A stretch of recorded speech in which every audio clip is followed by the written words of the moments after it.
The Department of Transportation conservatively estimates that there are more than 800,000 shipments of hazmat every day. Over 3 billion tons each year. The numbers are staggering. Even more staggering is the fact that the vast majority of these shipments arrive at their destinations safe and secure. How does this happen? The answer is really quite simple. Everyone who has anything to do with hazmat has to take the time to know and understand what they're doing. It's people like you and me doing what we do and doing it right that make the difference. Don't get me wrong, accidents do happen. It's a reality of life. There are more than 13,000 hazardous material spills and leaks each year.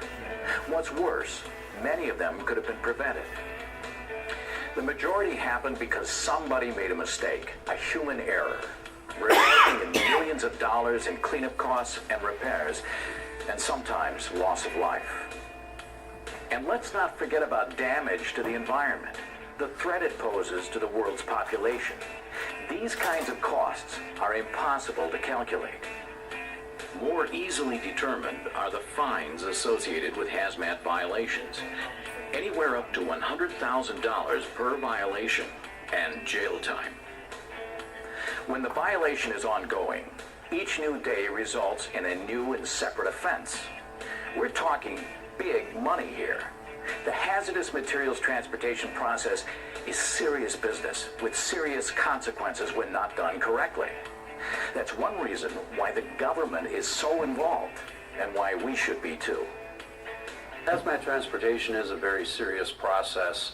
The moving of the materials through the hazmat transportation process is important that things be transported carefully, safely from points A to B. The reason the regulations are important is, again, because it reinforces consistency. If everybody shipped hazardous materials in a different way, it would be very difficult to know what you're getting when you receive materials, and it would be nearly impossible for emergency responders to know how to respond in the event of an emergency if there wasn't a consistency that the regulations give us.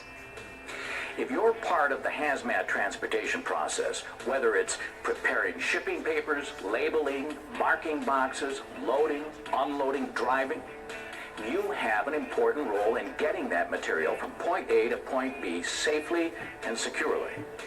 It's a role we can't take lightly.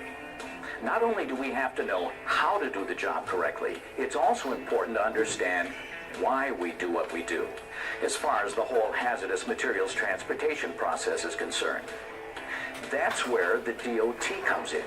A department was created to focus solely on the safe transportation of hazardous materials. The Pipeline and Hazardous Materials Safety Administration, or PHMSA, is responsible for making sure each shipment of hazardous materials arrives safely and securely at its destination.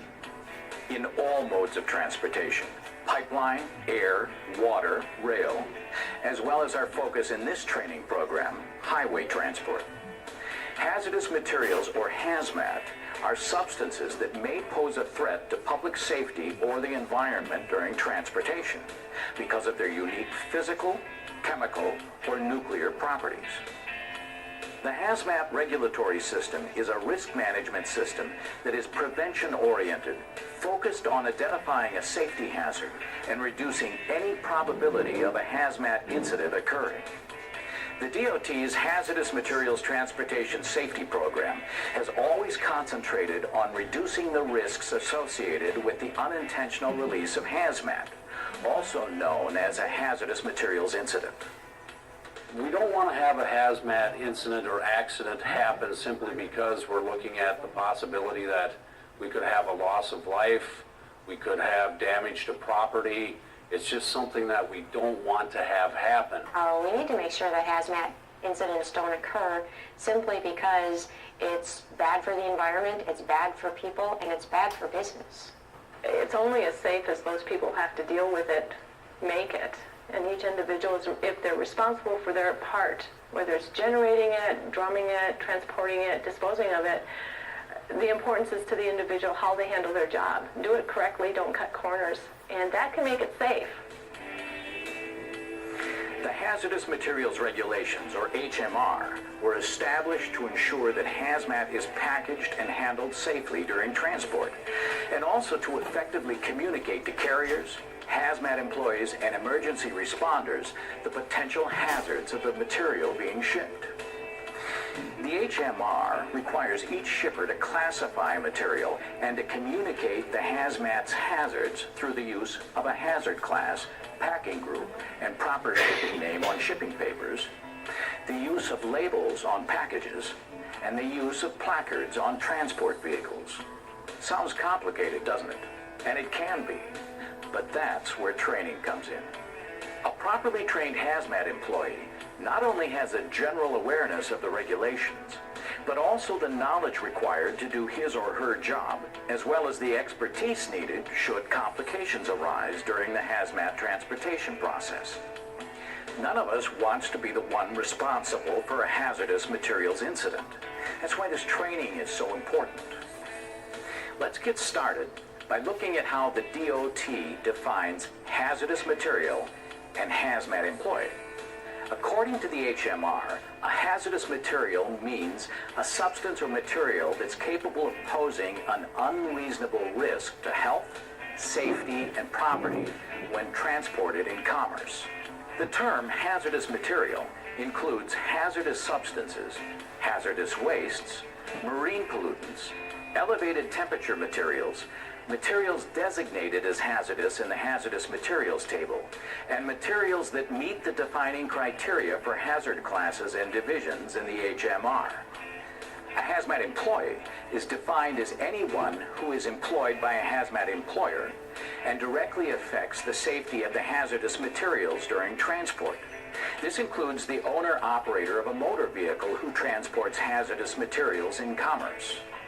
It includes any individual employed by a hazmat employer or is self-employed who, during the course of employment, loads, unloads, or handles hazmat, designs, manufactures, fabricates, inspects, marks, maintains, reconditions, repairs, or tests a package, container, or packaging component that is represented, marked, certified, or sold as qualified for use in hazmat transport, prepares hazmat for transportation, is responsible for the safety of transporting hazmat, or operates a vehicle used to transport hazmat. All hazmat employees are required by the HMR to be trained.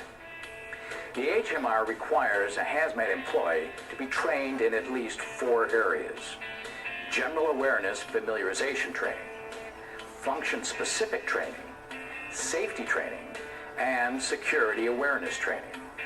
If a security plan is required, additional in-depth security training may also be necessary. General awareness familiarization training is meant to provide knowledge of the HMR and its requirements, and enables a hazmat employee to recognize and properly identify hazmat. Function-specific training addresses the HMR requirements that apply to the specific job or function an employee performs. Safety training pertains to emergency response information required by the HMR. This includes measures necessary to protect an employee from hazards associated with exposure to hazmat in the workplace, as well as methods and procedures for avoiding accidents. Security awareness training provides an awareness of security risks associated with the hazmat transportation process and ways to enhance security. The training must also include recognizing and responding to possible security threats. In-depth security training is associated with HMR requirements for a security plan and its implementation. Hazmat training is not a simple process. It's not supposed to be. Making sure a hazardous material is handled and transported properly is serious business. It's important that you get the training necessary to do your job and to do it right. It's important that everybody involved in the process be trained, because a lot of times there's more than one person involved in the process, and everybody needs to understand their component is just as important as the next person's component. And if we all follow those guidelines and do things consistently, we can make sure that things are done safely. Well, that's what makes it all work. Unless everybody's been properly trained and follow the regulations, any part of that could be let the whole system fall down. Training is very important because we all want to make sure that we do our jobs correctly. And as far as the hazmat training is concerned, it's something that we need to have, especially from time to time, to make sure that everything that we're doing is correct and everything that we're doing is in line with what the regulations say we should be doing. Central to the general awareness familiarization training requirement is a basic understanding of the hazardous materials table. The table provides an alphabetical listing of over 3,000 materials identified as hazardous by the DOT, as well as information needed to communicate the hazards associated with those materials in the transportation process. This includes marking, labeling, placarding, packaging, and any exceptions or special instructions that may apply. For each material listed, the table identifies the hazard class or specifies that the material is forbidden in transportation. The table also provides the proper shipping name or directs the user to the preferred proper shipping name elsewhere in the table. It provides most of the information needed to prepare a hazardous material for shipment or to verify a shipment has been properly assembled. The table does not contain all materials that are considered hazardous. It does, however, contain all of the proper shipping names or descriptions that must be used to describe a hazardous material.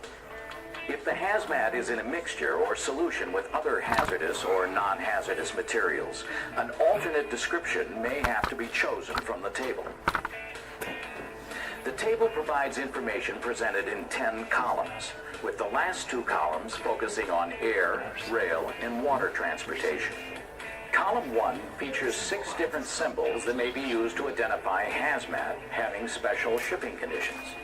If none of the symbols appear, the hazmat in question is regulated by all modes of transportation.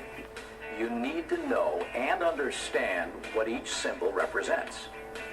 The symbols you'll see include the plus sign, which fixes the proper shipping name, hazard class, and packing group. The letter A applies to materials offered for transportation by aircraft.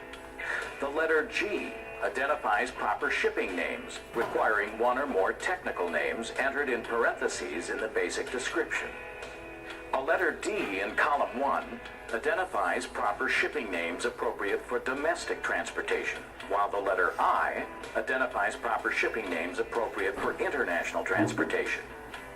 And the letter W applies to materials offered for transportation by vessel. Column 2 lists the descriptions and proper shipping names that can be used to describe hazmat. It's important to remember that the proper shipping names are the ones shown in Roman type, not italics. Words and punctuation marks in italics may be used in addition to the proper shipping name, but are not required. If the technical name for a material known to be hazardous cannot be located, a generic or NOS, not otherwise specified name that most accurately describes the hazmat must be selected. Column 3 depicts the hazard class or division that corresponds to the proper shipping name. Hazmat is assigned to one of 9 different classes or divisions. The hazard class or division number aids in determining how a hazmat is packaged and labeled. So it's very important that the one listed for a selected proper shipping name matches the material being transported.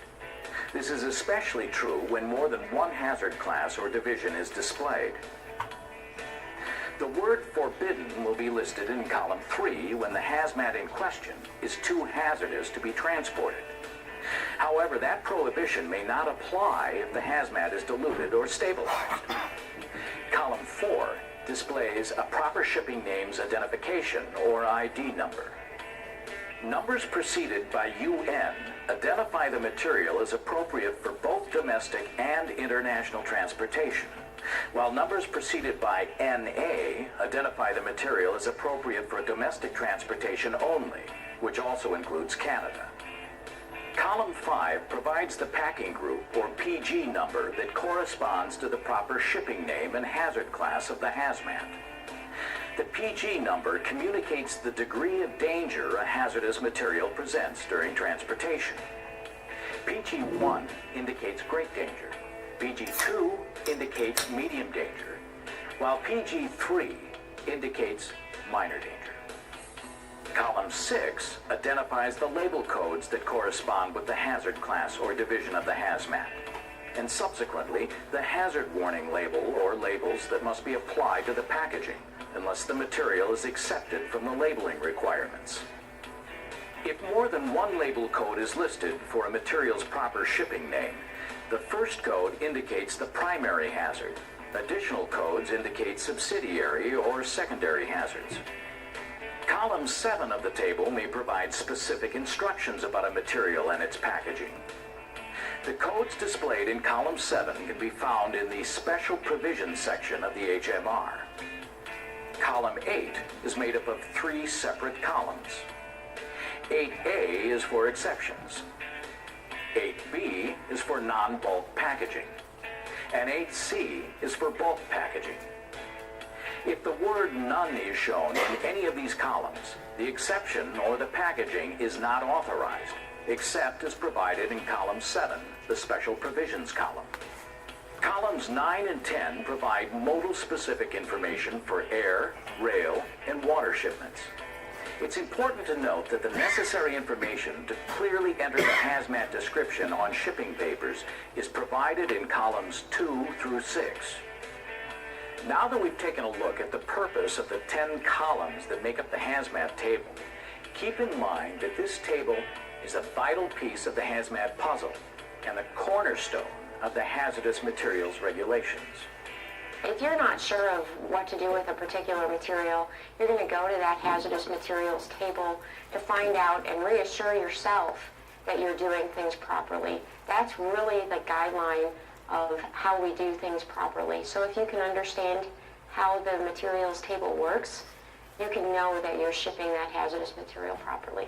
I think the most important part of the training probably centers on the hazardous materials table, simply because that's where you're going to get the bulk of the information that you need to go on to the next step, whether it's completing the shipping papers, whether it's determining what label you should use or what marking you should put on the package.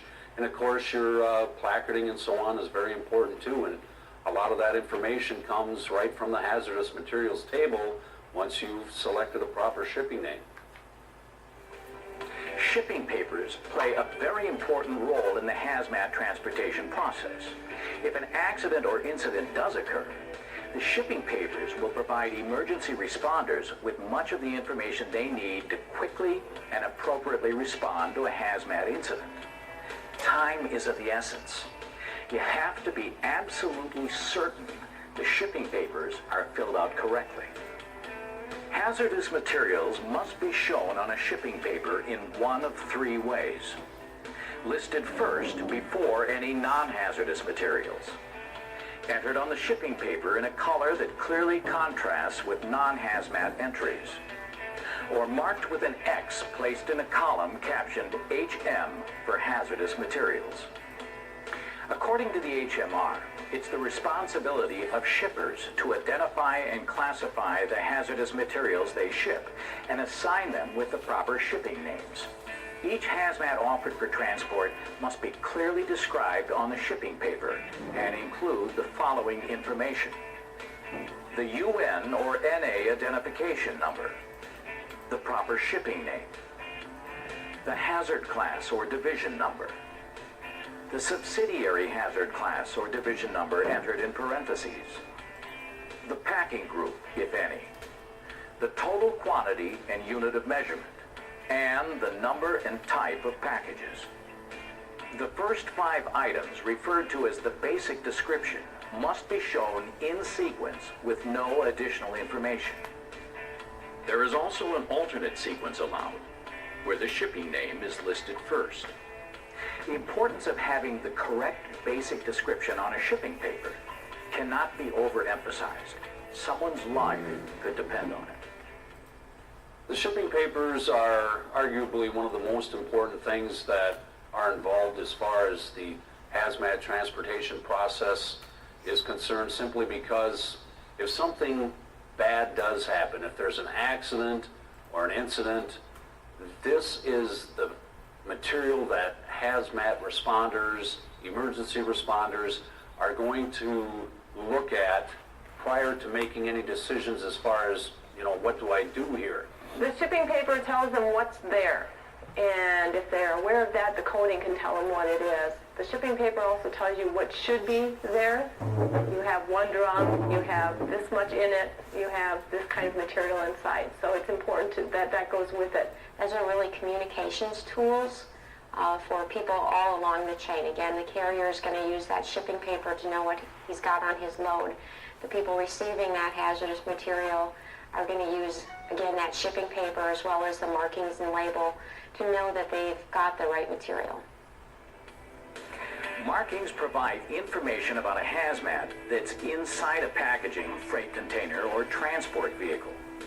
Markings are not to be confused with labeling or placarding. Labels and placards communicate the hazard class or division of a hazardous material. Markings, on the other hand, provide additional, more specific information about the hazmat. Marking requirements apply to both bulk and non-bulk packagings transported in all modes of transportation. The HMR defines what is bulk and non-bulk. You need to know this information in order to properly mark packagings. In most cases, non-bulk packagings must be marked with the proper shipping name, technical names if required, UN or NA identification numbers, the consignee's or consignor's name and address, and a DOT-SP special permit number if required. Bulk packagings include portable tanks and cargo tanks, as well as transport vehicles where the tank, box, or trailer itself is the only means of containment. Generally, bulk packagings must be marked with the identification number specified in the hazardous materials table for the material being transported. It may be displayed on an orange panel, a placard, or a white square-on-point configuration with the same outside dimensions as a placard. Both bulk and non-bulk packagings are required to meet very specific, and in some cases very stringent, requirements to make sure the selected packaging can stand up to conditions encountered during normal transportation. The manufacturer's UN marking is placed on packaging that is manufactured and tested to meet certain standards found in the UN recommendations. There are packaging codes used that will denote the type of packaging, the construction material, and sometimes the category of packaging within a packaging. Packaging codes are also used to designate performance levels for the various packing groups and whether a packaging is intended to contain solids or inner packaging. The hazardous materials table is the place to start for determining the appropriate packaging for a hazardous material. Be sure to check columns 7 and 8 for any special provisions or packaging exceptions, as well as authorized non-bulk and bulk packaging. Hazard warning labels are designed to communicate an immediate warning of a material's hazards. The color and symbol on each label provide instant identification and warning of the material inside a packaging in the transportation process. Labeling requirements are targeted almost exclusively at non-bulk packaging, with a few exceptions. The HMR has specific requirements for design, placement, use, prohibitions, and exceptions for labels. It is the shipper's responsibility to label packagings. However, the carrier must make certain that all packagings containing hazmat have been properly labeled before accepting and transporting them. Placards are very similar to labels, but are much larger in size and are usually placed on larger bulk packagings. The purpose of placards is similar to labels as well. Not only do they communicate the hazard associated with a material, they provide emergency responders with the information needed if a hazmat incident occurs. Generally, most hazmat shipments must have emergency response information either on or with the shipping papers. The information may be provided in association with the shipping paper in the form of a Material Safety Data Sheet, MSDS, an Emergency Response Guidebook, or any other form that provides the required information. There are specific requirements for the loading, unloading, and storage of hazmat, which are targeted at protecting everyone involved in the transportation process, as well as anyone who might come into contact with the material. We've discussed the importance of shipping papers in the transportation process. On the road, shipping papers must be readily available and easily recognized by emergency personnel or authorities in the event of an accident, incident, or roadside inspection. Any carrier transporting hazmat by highway is required to comply with the driving and parking rules contained in the Federal Motor Carrier Safety Regulations, the FMCSR. These regulations contain rules that must be observed for attendance and surveillance, parking, smoking, fueling, tire inspection, and routing. Equally important is making sure that the load is secure. Packages containing hazmat and not permanently attached to the vehicle must be secured against motion, and that includes any motion between the packages. Packages that have valves or fittings must be loaded in a way that minimizes the likelihood of damage to them during transportation. The HMR contains segregation requirements for highway transport that specify which hazardous materials may not be loaded, transported, or stored together. For highway transport, the segregation requirements apply to materials that fall into one or more of the hazard classes, are in packages that require within a multi-compartmented cargo tank, or are in a portable tank loaded in a transport vehicle or freight container. The segregation table lists materials that may be transported together, must not be transported together under any circumstances, and may be transported together, but only under certain conditions. To use the segregation table, first, locate the hazard classes or division numbers of the materials in question. One in the vertical column, the other in the horizontal row. Follow each to the location where they intersect. The code found at the intersection will determine the load segregation requirements if there are any. Generally, the code may be one of 4 different options. A blank space means no load restrictions, while an X indicates the materials may not be loaded, transported, or stored together. An O symbolizes that the materials may only be loaded, transported, or stored together if they are separated in a manner that would not allow any mixing together of the materials in the event of an accident or leak. An asterisk means the segregation of Class 1 explosive materials is determined by the compatibility table for Class 1 explosive materials. Final Rule HM 232 Hazardous Materials Security Requirements was issued to enhance the security of hazardous materials in the transportation process. All shippers and transporters of hazardous materials must include a security component in their hazmat training program. Security awareness training must provide an awareness of security risks associated with hazmat transportation, methods to enhance transport security, and how to recognize and respond to possible security threats on the job. Companies required to complete security plans under HM 232 are also required to provide in-depth security training to hazmat employees on a need-to-know basis. This in-depth security training must include the company's security objectives, specific security procedures, employee responsibilities, actions to take in the event of a security breach, and the organizational security structure. It's clear that security and safety are vitally important throughout the entire hazmat transportation process. Potential threats and targets may exist not only on the job, but out on the road and in your community. Stay alert and be aware at all times. Report any suspicious activities to your supervisor or the proper authorities as soon as possible. There's a lot to know about the hazardous materials transportation process. It is a serious business with serious consequences. What's been provided here is an overview of hazmat concepts.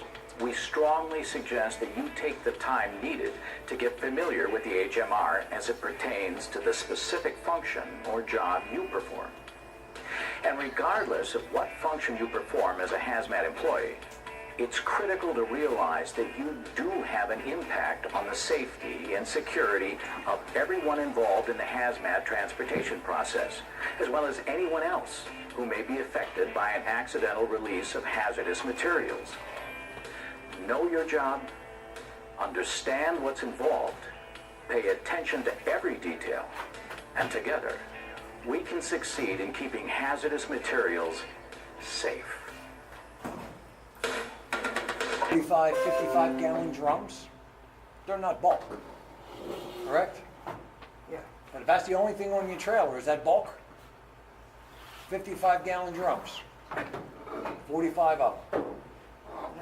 That is bulk. Of course, now that trailer has just become a bulk trailer. Because it's not segregated. It's not segregated. It's the only thing on that trailer. You've got 45, 50-gallon drums. 55-gallon drums. You've got 15,000 pounds of it, but it's not in the totes. But yet that trailer is considered a bulk trailer, which means the bulk placard has to go up. That means Austin's down. If that's the only thing on there. And just say, I'm not going to go through my whole thing, and this is why I wanted to show this. What do you, let me ask you something, folks. Tell me what you transport. 4.1? Yes? No? No, 4.2? no, 4.3? no. Flammable 3? Yeah. Combustible? Every now and then combustible. Combustible? Okay. All right. No, flammable. Flammable? Flammable three, not yeah. combustible. That's what Not our, combustible? Okay. Yeah. We're not hauling No. gas, we're hauling oil, Okay. petroleum products. Okay. Yeah, there's a couple. There's the dangerous when wet. You know, you don't see that much, but you know, dangerous when wet is something that's almost like poison. If you own, you can have a vial of dangerous when wet, it's got to be placarded. Can we back up 1 second? Yeah. Because Dave Berg, you might, Jerry, you're saying that barrels, drums, 55-gallon drums, if that's the only thing on the trailer, and it's loaded, you've okay, got when we do that, 45,000 how pounds often of... is that the only thing on the trailer, or do we have? sometimes it is. Sometimes it is. I that's remember something that we- delivering stuff that was just barrels all the way, you know, 'Cause from we the just had nose this back. discussion in the office here not too long ago. Yeah, That's it's bulk. Considered bulk, Yeah. That's all you but have it's, on there. now, Go back here's to the question. If it's considered bulk, back is to it that, also considered tank? Go back to the, My wheels were turning, that's why it took a while for me to. If you pick up a trailer load full of drums, you need tanker. Well, no. No, that's not the question I think we're asking. Or you're saying for We hazmat. have a customer that we have in mind here that, All they give us is a flammable 3 placard. It should have the hazard class on it, right? Oh, yeah. Yeah, yes. So Austin's doing it wrong, but talking to Austin, you're gonna get the same response talking to that door when you try Well, to explain here's it. actually. Are you saying from New Kent? bring that No, slide up. Mars. Find it. Austin Like I Bleach. said, I go through. No. Yeah, it's bleach. That's your Gaylords, that's the dry bulk like I talked about, 882. And there's your cylinders, 1,000 pounds of water capacity or more. So, we got proper requirements, you know, what's the difference in this to your bulk placard. What we really want to get into is what I call 2205, or they also got the 8820, different rules, a lot of numbers. When you got 2,205 pounds or more of one hazardous class loaded at one location, you have to use that class placard, which everybody knows. Placard specified in the table 2 also needs, like if you have a flammable and a corrosives. So they both have to go up. I want to get into actually the bulk shipment. Yeah, that's the plan. Here it is. There it ID is, number right mark. there. Bulk placards must be displayed. 8,820 pounds or more of non-bulk shipment. That's your 55-gallon drums. on the vehicle, when all the following conditions are met. 8,820 pounds, must all have the exact same ID number, proper shipping name, and hazard class from one stop. That's the placard that goes up, What are you using coming out of that custom? Flammable 3. just the Raw. flammable. Yeah. So what Raw. happens, and this is what always go to the extreme, just to get the point across. No other freight or shipment, hazardous or non-hazardous, on that vehicle. Okay? So you pick up the customer, you pick up 45, 55 gallon drums, you got 23,000 pounds on there. You leave out of there, you have the 1090 up. You go to customer B, ABC company. You pick up one skid of widgets, non-hazmat. You can pick up anything. All of a sudden, that trailer is not considered bulk anymore. You have one skid, you have one box of non-hazardous. The bulk comes down and the flammable 3 goes up. Because now that's not the only thing on that trailer. That trailer is not considered bulk anymore. Even though it's over the 8,800 pounds. Right, because now you have something else on there. Can you still, we'll call it the placarding up rule still in effect? Yes. Meaning, you throw on a pallet of widgets, can you leave the bulk on there? You gotta be careful, because if the bulk Some- containers, some compliance officers will look at that, and they'll write it up under 172, stating that the placard is, not placard properly. Not placard correct. Because you go just explain you have a pallet of items in there that does not belong to that See, 1090. you have to remember what the placards are. It's communication Even for if it's first non-hazardous. responders. Right. I've always taken it as the bulk placard is the higher grade, so to speak. Well, the To- bulk placards just determines what type of package. Right. Well, it's just like the argument we used to have with Ivor about ethanol and people Yes. running 1203 instead of 1987. 1987 placard. Right. Yeah, I mean, I'm telling you, I've seen it written both ways. I mean, that's all we ever hold. We were pretty much,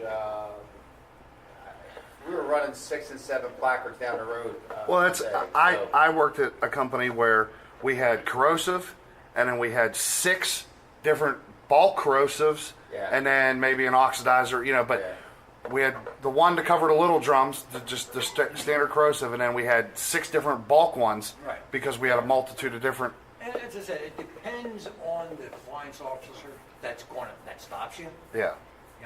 I always say you don't want to be over placarded, but you definitely don't want to be under placarded. When you look at that, you think of bulk. When you look at a number, you think it's bulk. It's either totes or it's the only thing on the trailer. When you see the flammable, you know you have flammable on there, but the packaging is different. So first responders can, respond to any type of emergency situation. Now, I'm a first responder, and the first thing we're looking at, we look for the flammable, and if there's a UN number on there, so we can identify what is on there. Right. So you would think they would want the bulk classification on there. It is much easier, yes. Placard up, a lot will not bother you. They really won't, because, hey, it's there. Some shippers, that's all they'll give you, Right. is that. Some shippers will give you just a flammable. Either way is good. As long as you're not missing. Oh, absolutely, Yeah. don't miss. Anybody here use dangerous placards? I put them up? I have. I Know have. how to use them? I'm a firm believer, if you don't need to put them up, I'd rather placard for specific. Oh, yeah. The reason is, and I've seen it time after time, and drivers say, oh, I got this, I have this. There's weight variations when you can use that dangerous placard.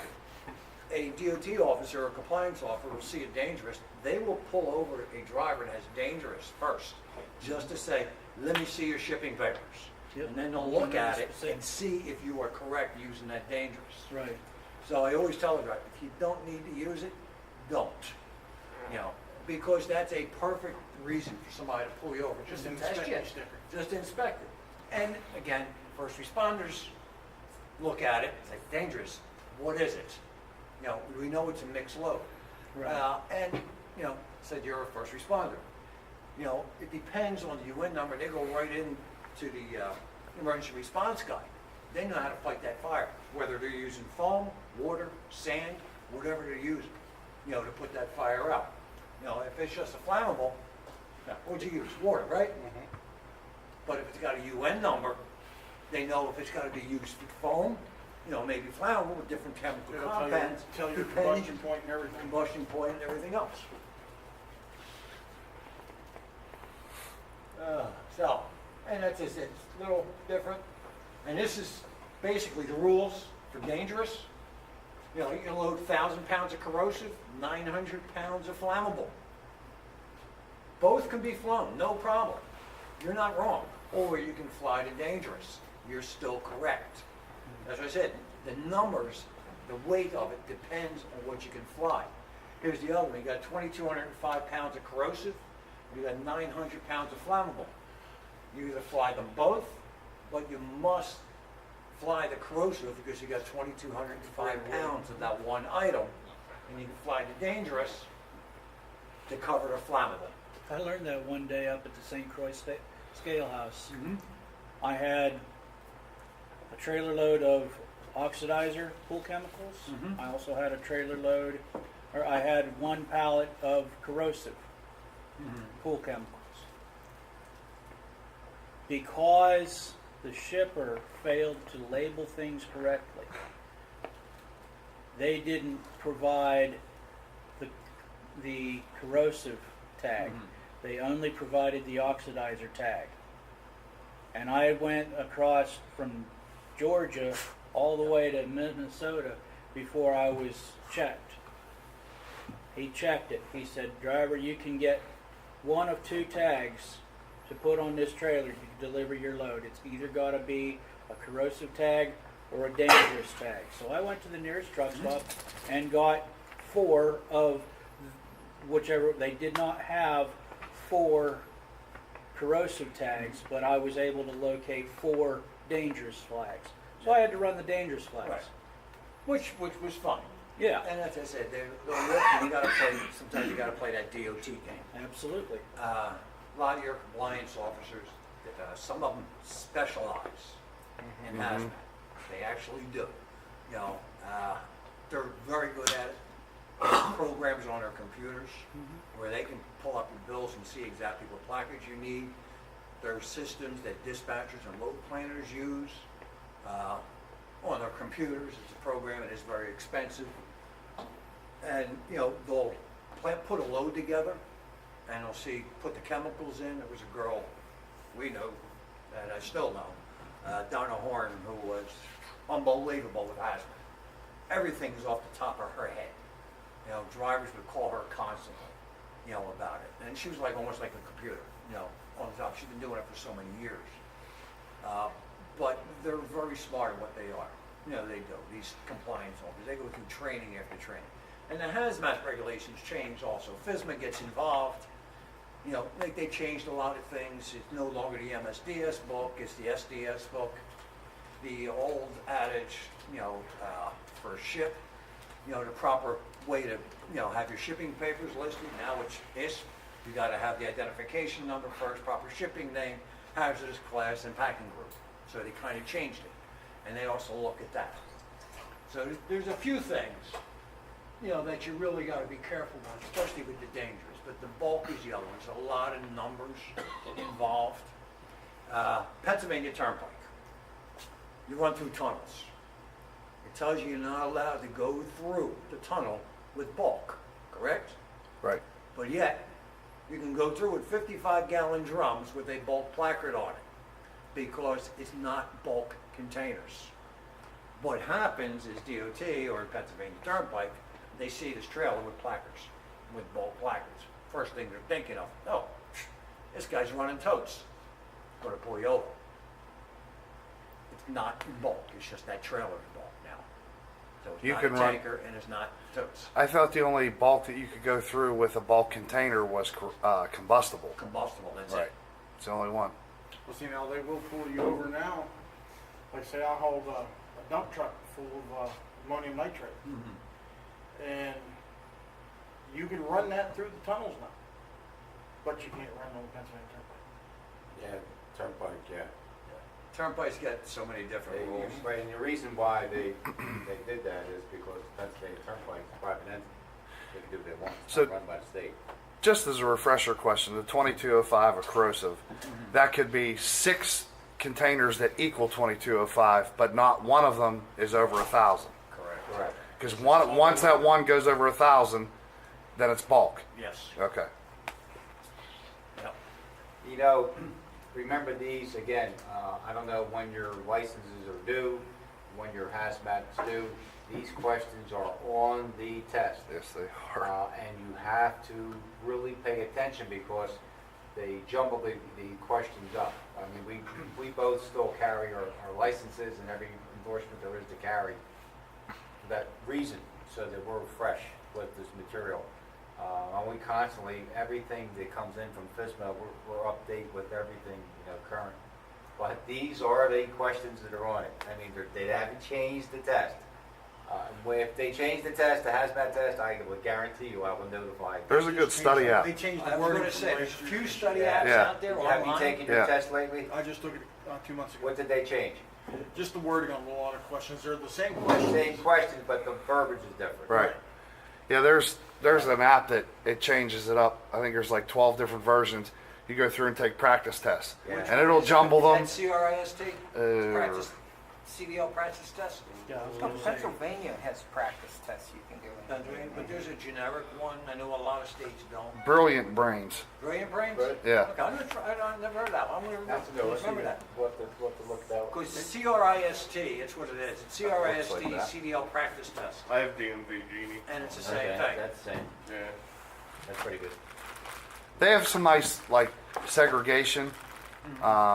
You can type there's a hazmat app where you just type the UN number in to make sure that the shipper gave you the right placards. Yeah, that's a nice app. Yeah, that's a real nice app. And I always tell the drivers, you get the shipping papers, look at it, make sure it's correct, make sure they give you, the correct placards with it. The shipper is supposed to supply with the placards. Yeah. But you should also have spare placards in your truck just in case one blows off.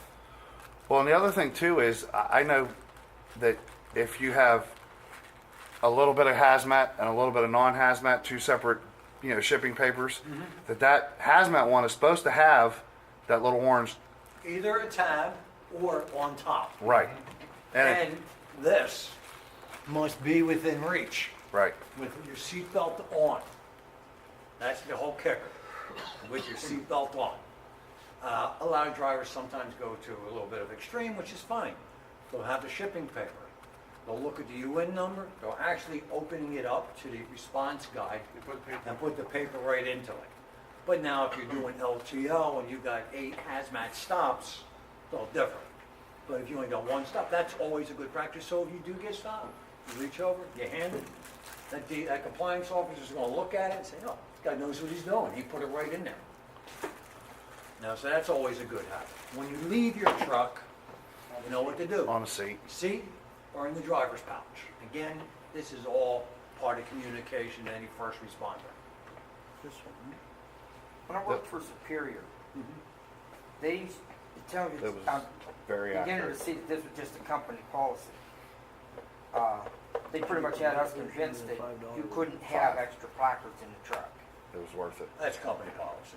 That is company Yeah, policy. there's no Because what regulation happens, for that. it's a whatever they pouring are. rain now. Now, years ago, they didn't have all the flip placards or the placard holders. Now, what happens, you only have 2 placard holders, but you got 3 or 4 hazmat categories. Like I said, we hold totes. Yeah. I think I hold the record. I hauled out of Chicago down to Garyville, Louisiana, with totes, residual waste. I had 17 placards on. That's a pain. What's legal? What is legal if you run out of holders or don't have them? Is it duct tape? No. Reason is, It's you a cannot contradiction. cover any part of you can't the cover any label. portion of it. That's only in Fayette County, that's legal. Green. You can duct Well, tape anything. one of the problems was I picked up hazmat They'll get Johnson Mathic, and the trailer didn't have holders on it. So I said, "Do you have spray?" And they're like, "No." I'm like, "Well, I don't have holders, and you don't have spray." Well, like, well, we use duct tape. I'm like, you ain't allowed to do You're that. not, because you can't. Well, cover thankfully, the up. maintenance guy had some spray. Yeah, You know, you can't but cover up any part. Now, I know there's some Clears the placards tape. that have a little bit of, eh, use yeah. the clear Does it tape. work good? It's, no, yes, it works great, but you ain't getting it back off. What kind of tape is it? Gorilla tape. Clear. Clear. Yeah.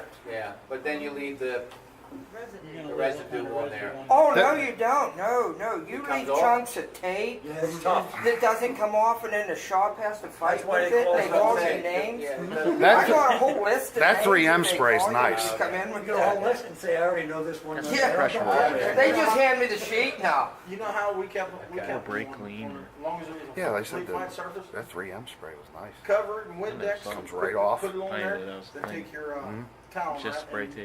and something Yeah. like it stayed Spray on there, tape. and it was easy to pull off when you Yeah, got but you know, you get, say it's raining now, and you have to put placards on. Now, this is why we say keep extra placards with you. Probably but almost some- like that plastic. You know, some drivers will get the duct tape I and mean, put it's it on like your the very finger. edge of this. Yeah, but That's pretty neat. It's gonna blow out. DOT officer will say, hey, guess what? You're covering up the placard. Yeah, just to pick on you. Yeah.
It's not about safety, it's about. Yeah, it works. Clear Gorilla Tape. All right, any questions on this? I really, you went through the video, it just gives you a little overview, but I really wanted to touch on this, with the placarding, the type of placarding, and the bulk, and what is considered bulk. Because a lot of drivers don't know about using bulk placards, even though you have 55-gallon drums. But again, if you pick up at one location, and that's all you have on there, and that's the, even if you have a mixed load you're picking up, remember, it's a mixed load. It all has to have the same UN number, chemical compounds, and everything. It could be in drums, it could be in boxes. It's all the same UN number. Now it's considered bulk.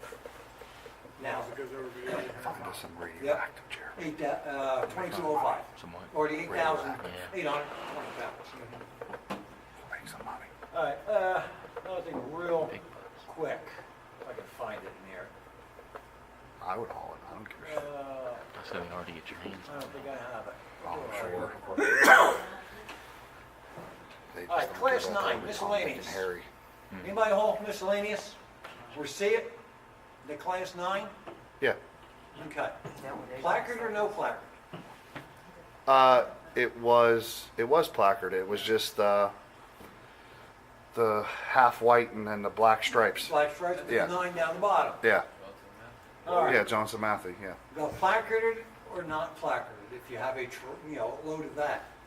The rule is, class 9 really does not have to be placarded if transported domestically. Interesting. It's still a hazard though. If it goes border. If it's goes going, to the if border, it's Go going to to the go in a border. vessel, Or if what? it goes into Canada, it's gotta be gotta placarded. be placarded. But You they you just- are not wrong placarding, Yeah. okay? Yeah, because it does have Now, some this health is hazard and where stuff. it has health hazards. And here is where sometimes drivers will get confused. I had a client call me up, they had a broker that was picking up a load, he was picking up miscellaneous. They're telling him, yes, you got to placard it, and I'm saying, no, you do not. He says, I don't want to haul it, I don't have a hazmat endorsement. Rule of thumb is, if it has to be placarded, you have to have a hazmat endorsement. Right. Class 9 domestic travel does not need to be placarded. You don't need a Huh. hazmat endorsement. Okay, but you said if it goes into Canada, it needs it. It needs They it. just classify Canada as domestic on your, I No, don't know which part. it's On what, your, It's 50 miles Your- across the borders. Is that, considered domestic up well, there. whatever it was, they said that domestic Oh, included that was Canada. DNA. That was DNA, what is considered North America. The UN number or the Yeah. NA number? Yeah. Okay. Yeah, UN that- number means, That's in the in Yeah, North okay. America. UN I mean, number North, means- okay. no, United Nations, Well, the they whole said, world, yeah, they said NA domestic, and it said which includes Canada. which They said. includes Canada, right. Which And that's the NA just for- being that's North just for the America, NA yeah. number. Okay. But as far as the you placard, guys go into Canada? whenever we talk about domestic, I talk about the United States. Do we? Occasionally, don't we? Campers, What, I mean, we don't take anything Well, in yeah. Canada other Yeah, than we don't haul campers. hazmat across, Okay. across the lines. you should try to make it. All All right. hazmat is- All right, Gentlemen, thank you very much. Very much.